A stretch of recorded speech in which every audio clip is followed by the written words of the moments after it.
Well, I do environmental ecology, and I was working with AmeriCorps, the Watershed Stewards Project, where I worked on anadromous fish enhancement for the Santa Clara River. You come from the US. Tell me, what is the most critical biodiversity issue in your country? I would have to say the most critical biodiversity issue in our country, I think it's pollution. We have a lot of runoff into our watersheds, which then infect our estuaries and then consequently go out into the marine areas. So it affects our kelp forests, our corals, and we really have to work on cleaning up the coast and informing the people. That way they understand what they do on land will affect their marine habitat around them. So what really motivated you to become an active messenger of this forum?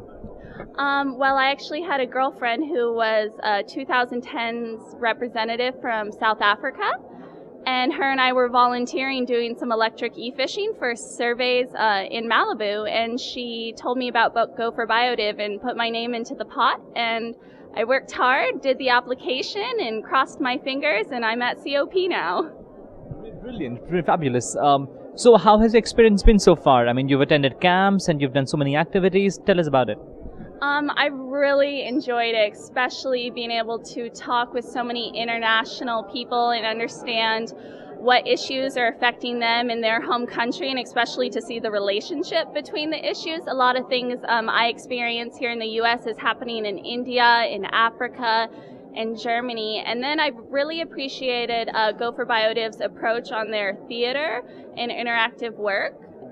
So tell us about that, and how effective is this one medium as far as, when it comes to spreading the message across? Well, this isn't the first time I've gotten involved with environmental/theater dance work before. I really think that in the environmental world it can get very daunting and overwhelming, all of the awful statistics and things we're hearing, and I think it's an incredible way to mix dance within the environmental movement to show, hey, there's something positive and we can spread a message besides just telling really sad facts and statistics. You guys did an event today, right? So tell us about the program that you did, and what was the message that were directly put across by means of the theater activity that you took up today?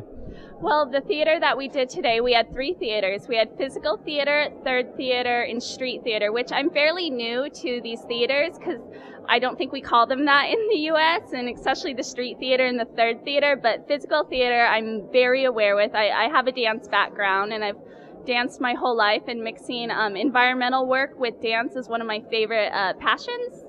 And I really enjoyed being able to present it to the delegates and other members of COP and just kind of get their mind off of all of the hours and hours of talking and lecturing. The dance was incredible. I was actually Mother Nature, and I had all of my species surrounding me, and we went through and showed the health and resilience of biodiversity and how species are interconnected.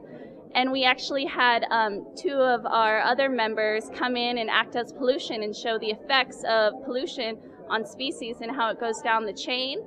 And then we actually had a scientist come in and help transform this pollution and let the pollution understand that there is different ways of approaching the environment. And in the end, we all joined together and closed off our dance in unison. And I'm sure it must have put across a very direct message to everyone in a very light manner. The experience and learning must have been incredible so far. How do you plan to share the experience and contribute when you get back home? Well, when I get back home, I love to tell stories, and I know that I'm going to be contacting my friends, my family. I will be contacting the press up and down the California coast, and I will be getting a hold of Hawaii newspapers because I'm the U.S. representative for Papahana Momoko Akea, based off in Hawaii. And I just think I'm going to go full speed ahead. I'm not exactly sure what it'll look like, but I know it's going to be incredible, and I can't wait to share my experience here at COP and in India.